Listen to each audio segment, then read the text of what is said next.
السلام علیکم ناظرین اکرام، آپ کے سامنے کتاب ہے قصص الانبیاء۔ اس کتاب سے ہم آپ کو ابراہیم علیہ السلام کا واقعہ پڑھ کر سنائیں گے۔ ابراہیم علیہ السلام نے جب بتوں کو توڑا تو نمرود نے اور لوگوں نے، بت پرست لوگوں نے، مشرکوں نے ابراہیم علیہ السلام کو سزا دینے کے لیے آگ میں ڈال دیا۔ تو آگ کو اللہ تعالیٰ نے کیسے ٹھنڈا کیا، یہ آپ سنیں گے اس ویڈیو میں۔ باحوالہ سنیں گے۔ آپ کے سامنے کتاب ہے قصص الانبیاء۔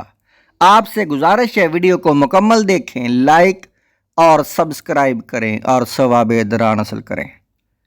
ٹھنڈی آگ۔ لوگ جمع ہوئے اور انہوں نے کہا، ہم کیا کریں؟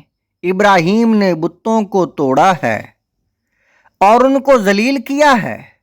اور لوگوں نے پوچھا، ابراہیم کی سزا کیا ہے؟ اس کا بدلہ کیا ہے؟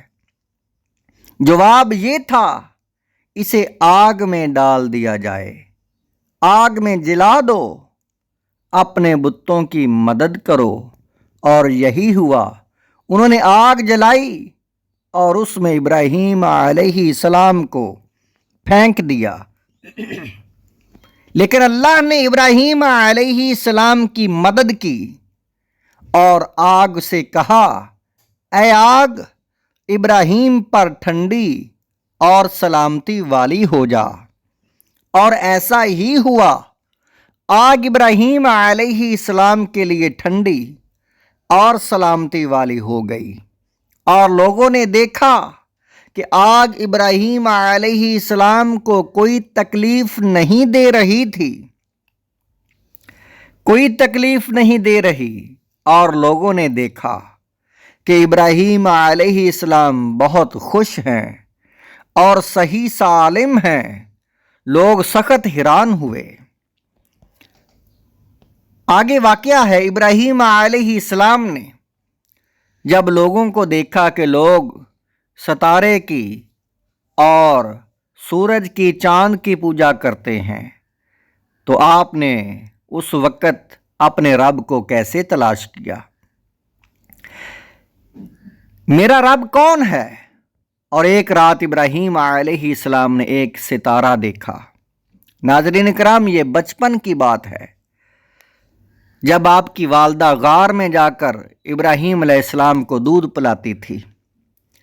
ابراہیم علیہ السلام نے بچپن میں دیکھا، رات کو ابراہیم نے ایک ستارہ دیکھا، کہا یہ میرا رب ہے۔ اور جب ستارہ غائب ہو گیا، ابراہیم علیہ السلام نے کہا، نہیں، یہ میرا رب نہیں ہے۔ اور ابراہیم علیہ السلام نے چاند دیکھا اور کہا، یہ میرا رب ہے۔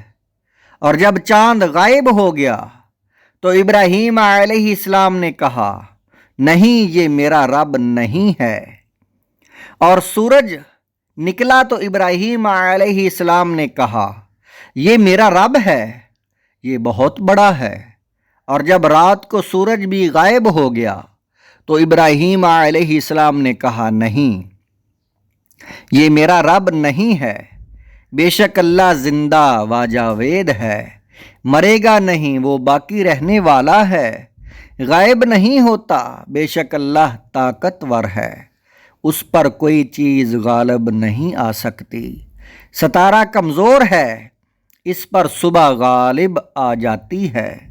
چاند کمزور ہے کہ اس پر صبح غالب آ جاتی ہے، اور سورج کمزور ہے کہ اس پر رات غالب آ جاتی ہے، اور اس پر بادل غالب آ جاتے ہیں۔ اور ستارہ میری مدد نہیں کر سکتا کہ خود کمزور ہے، اور چاند میری مدد نہیں کر سکتا کہ وہ خود کمزور ہے، اور سورج میری مدد نہیں کر سکتا کہ وہ خود کمزور ہے۔ میری مدد تو اللہ کرتا ہے اور کرے گا، اس لیے کہ وہ زندہ و جاوید ہے، باقی ہے، غائب نہیں ہوتا اور طاقتور ہے، اس پر کوئی چیز غالب نہیں آ سکتی۔ ناظرین کرام، یہ واقعہ ابراہیم علیہ السلام کے بچپن کا واقعہ ہے، جب انہوں نے لوگوں کے خداؤں کو دیکھ کر ان میں نقص اور عیب تلاش کر کے سب جھوٹے خداؤں کو جھٹلا دیا تھا، اور بچپن میں ہی وحدہ لا شریک کی وحدانیت کی تبلیغ کرنی شروع کر دی۔